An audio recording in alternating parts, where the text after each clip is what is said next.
Ngunit ito ay nagbago nang makaramdam ng matinding pananakit sa kaliwang dibdib si Evangeline.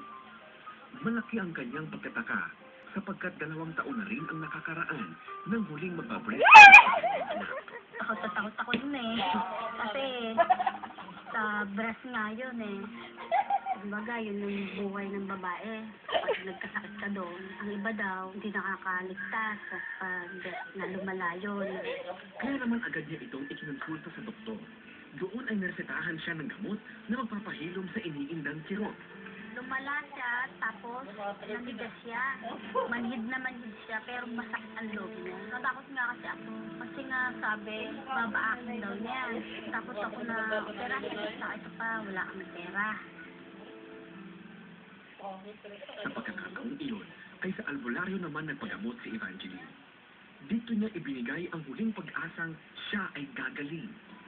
Tatapalan siya nung parang papel na manipis, tapos may sulat siya, may bulong niya. Tapos ang sinadya sa akin gamot, bayabas, yung balas ng bayabas na natutuyo. Yun ang ginagawa kong tubig, dahil kong iniinom.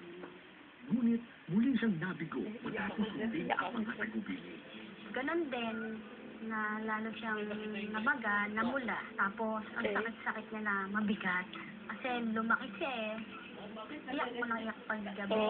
Kasi lalo na pag malamig, kumiturod siya. Ang hirap-hirap kasi may bata pa akong maliit.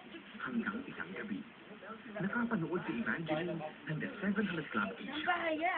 Kita ko nga si Ma'am Connie nagpipray. Saktong-sakto naman dun sa ano ko na ayun ang pinag-pray niya yung sa breast nga, yung mga namamaga. Nag-pray nga ako kay Jesus. Sabi ko, Jesus, pagalingin niyo po ako. Tanggalin niyo po itong ano sa aking breast. Huwag niyo pong hayaan na ito'y lumala. Pagiga ko siya, biglang may tumulo sa may breast ko sa kaliwa. Sabi ko, ano to? Wala naman akong pinadedede na kasi stop na ako magpadede. Talagang agos siya.